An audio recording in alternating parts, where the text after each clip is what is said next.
What's up, everybody? My name is Pamela, and welcome to my new channel, Grow and Glow Fit, where we're going to grow stronger and glow brighter together. On this channel, we'll be diving into health and fitness, where I'll be sharing my meal prep ideas, workouts, and other health tips while on a budget. If you haven't done so already, go ahead and hit that subscribe button, like the video, and turn your post notifications on so that you can be notified every time I post. Whether you're here to get inspired, learn something new, or just hang out, I'm excited to have you here. I can't wait to see where this journey takes us, but all right, enough yapping. Let's go ahead and get into the video. For today's video, you're gonna need the following ingredients and kind of utensils to be able to get this done. So we're gonna be making some banana protein pancakes. So you're gonna need some oat flour, some almond milk, or any other milk. I personally just like to use almond milk because I'm lactose intolerant. It's lower in calorie and it just fits into my calorie needs. I use plant-based butter, but you're welcome to use regular butter. Honestly, this butter is life.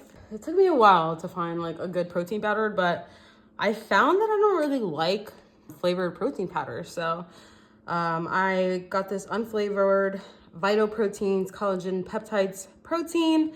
Super good. I think per serving it has about 18 grams of protein, and it helps your skin, your nails, and your hair. So can't really go wrong with it. Plus, you know, when you mix it into stuff, it doesn't have a flavor, so it kind of blends in pretty well.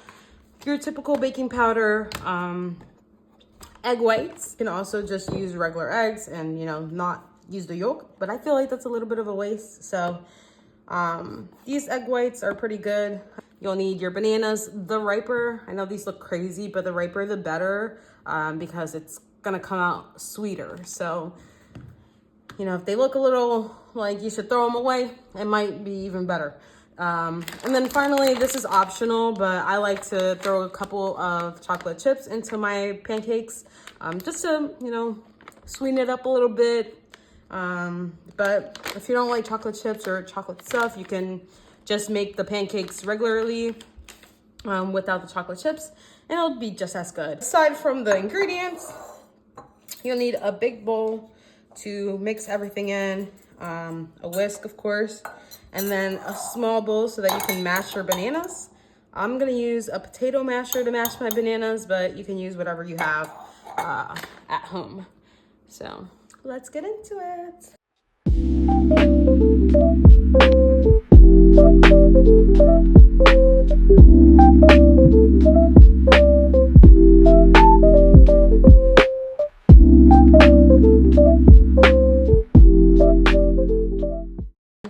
You can go ahead, if you want to add your chocolate chips in, you can do it now.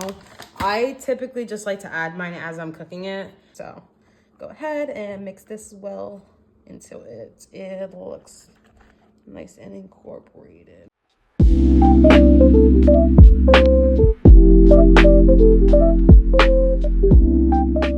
And so that should be what your batter looks like. This consistency right here will give you a banging ass pancake. So let's go ahead and head over to the stovetop so that we can bake these pancakes. All right, so you're gonna need your pan on, I'd say like medium heat for now. Honestly, temperature really matters when you're making pancakes. I've learned that the hard way, so might be like a little trial and error with the very first one that we make. Just set it to medium, and you're gonna wanna wait a little bit until your pan heats up. We're gonna go ahead and use that Country Crock plant-based butter. If you don't want to use butter in your pancakes, I also like this spray butter. But yeah, so let's see.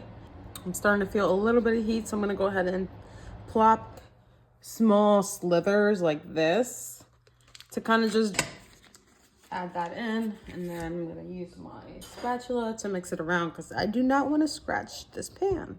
Once your butter is melted, I like to take about a 1/4 cup, and that's what I use to pour my batter into my pan. So I'm gonna go ahead and do that now. And they're not gonna be super huge pancakes. So we'll let that sit there, and I'll let you guys know when it's ready to flip. I'm gonna give it about 2 to 3 minutes per side. With the first one, it tends to take a little bit longer. I'm gonna go ahead and just clean up. All right, y'all, it's been about 2 to 3 minutes. We were able to clean up the rest of our stuff. So we're gonna go ahead and flip the pancake just so that you guys know like what you're looking for. So you can see like the edges around are a little bit dry, almost fully cooked there. And then you can see all these big crater bubbles up here. So as these bubbles form, they'll pop and then you'll get these little craters. So go ahead and just give it a flip. And then you should get that nice golden brown look on the other side. And that's kind of what your pancake's gonna look like. So now we just let that sit on the other side for 2 to 3 minutes and yeah, repeat.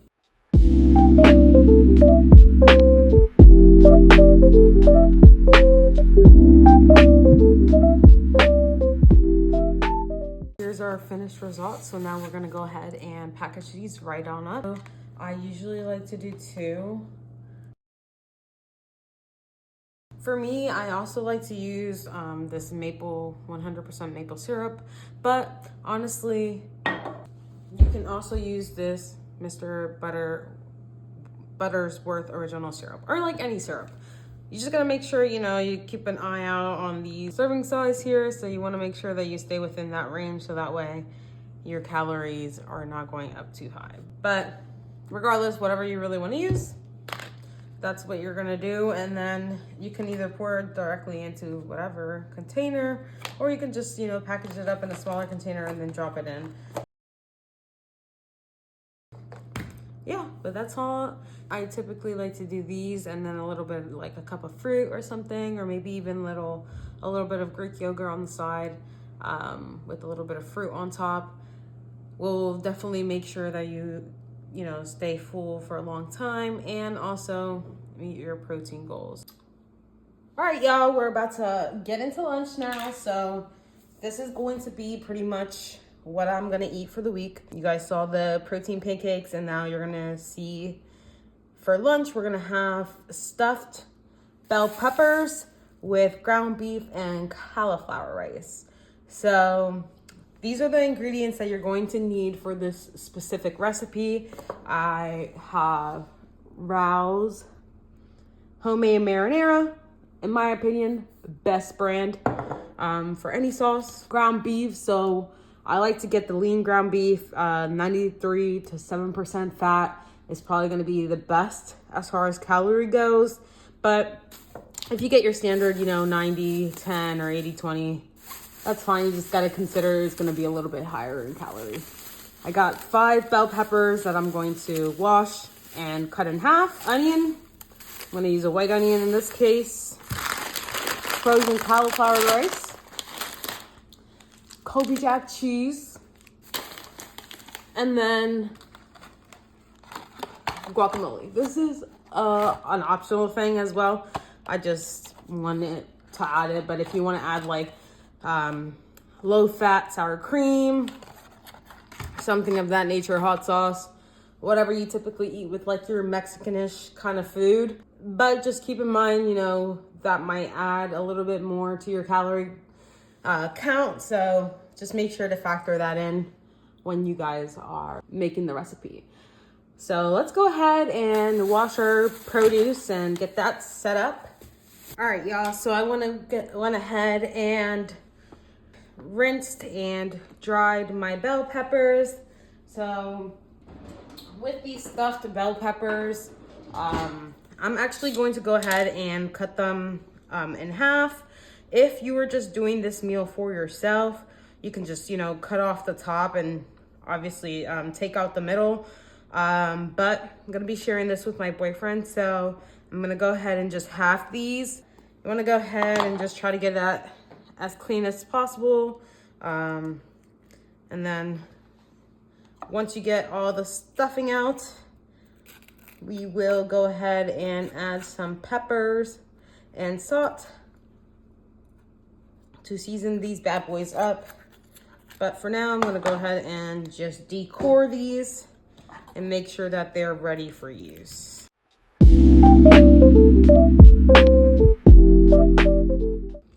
These are what your peppers should look like once you're done removing the insides and, you know, rinsing and drying them. So I'm gonna go ahead and now just add a little bit of salt and pepper directly onto the peppers so they have a little bit of flavor. So now that we got our bell peppers ready, we're gonna go ahead and transfer those over to a baking sheet. So I got my bell peppers on a baking sheet. I'm gonna go ahead and set these aside while we go and cut our onions.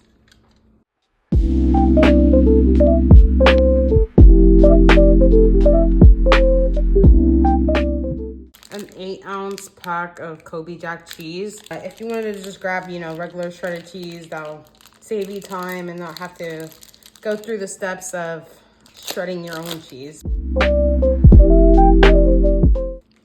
Say I probably used about 6 to 7 ounces of this. Will I use it all in the meal? I don't think so, but we will see. All right, so we got all of our things that we need prepped. Let's go ahead and head over to the stove so that we can get our ground beef cooking. All right, now we are ready to start cooking our meat. So just gonna go ahead and turn on my stovetop and drop some olive oil or olive oil spray in so that it can start heating up and warming up the stove. All right, so you'll drop in your ground beef. It's gonna let it sit here for a little bit, and then yeah, you'll just wanna make sure that you cook your meat through. I'll show you guys kind of like the seasonings that I add as I'm doing it, just so you know if you wanna season it the same, but it's really up to you what you wanna season it with. At the end of the day, it's just gonna be, you know, a ground beef mixture that you're gonna be adding into, you know, the stuffed bell peppers. All right, as our ground beef browns, we're gonna go ahead and just add a couple seasonings. So I'm gonna go ahead and add a little bit of adobo, some Maurice seasoned salt. I'm not gonna add too much because all this does have like a lot of salt in it, and I don't want the beef to come out a little bit too salty. So being mindful of that. I also like to add garlic to my stuff, and I was just going to add garlic powder, but I was like, you know what, I have a crap ton of fresh garlic, might as well use it. Plus it gives it better flavor in my opinion when it's fresh. But if you have diced garlic, you know, that you have in the fridge or whatnot, that will be just as good.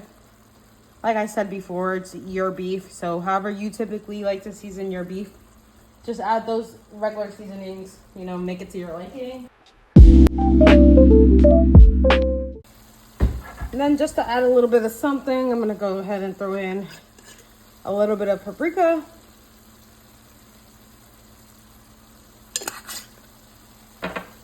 A little bit of ground cayenne red pepper.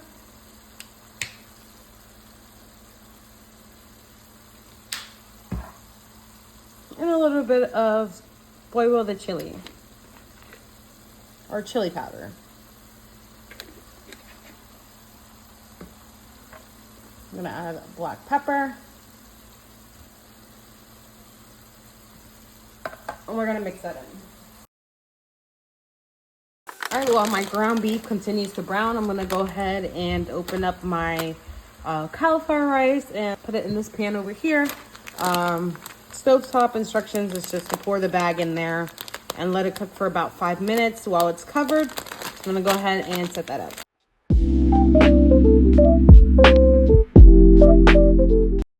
Once it's close to about being done, and there's a minute left, I'm gonna go ahead and throw in those onions that we cut up earlier and make sure that that cooks in to our cauliflower rice.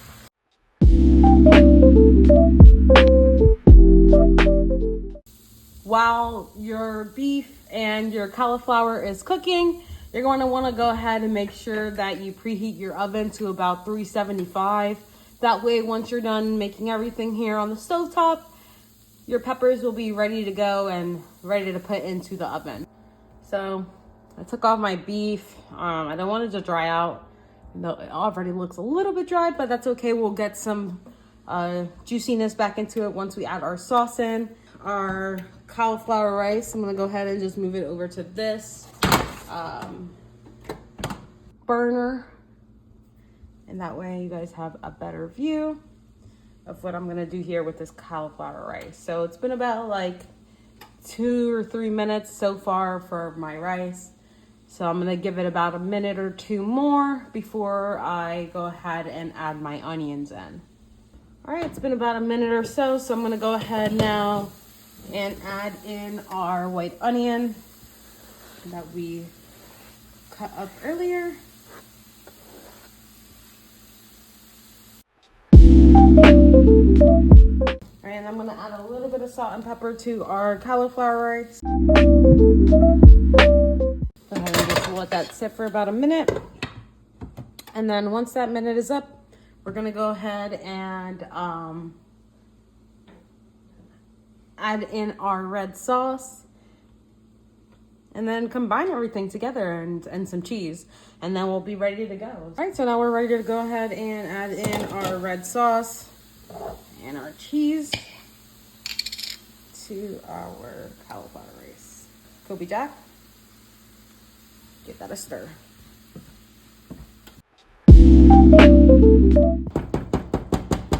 All right, and like I said before, you're gonna wanna make sure to taste everything along the way. That way you know if you need to add anything and it's seasoned to your liking. All right, we got a thumbs up from my boyfriend as a taste tester, so means we're ready to put everything together.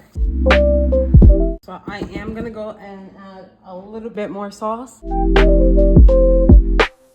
And that's pretty much what you're gonna do here for the meat mixture.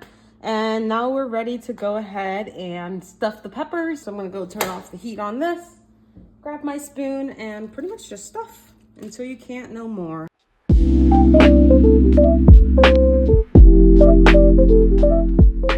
All right, now that we have our peppers all stuffed and ready to go, we're just gonna go ahead and top it off with the remaining of our Colby-Jack cheese here.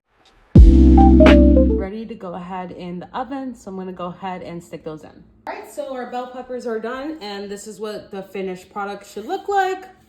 So we're just gonna go ahead and plate these into our meal prep containers, and yeah, we're gonna enjoy. That's everything for today's video and what we have on the menu for this week. If you guys end up trying the recipes, please let me know down in the comments below. I would love to get some feedback from you guys. If you made it this far, I just want to say thank you so much for watching. And if you haven't done so already, go ahead and hit that subscribe button, like the video, and turn your post notifications on because we will be posting new videos weekly with new recipes every Sunday. Because we're going to grow stronger, glow brighter, and get fit together. All right, see you next week. Bye.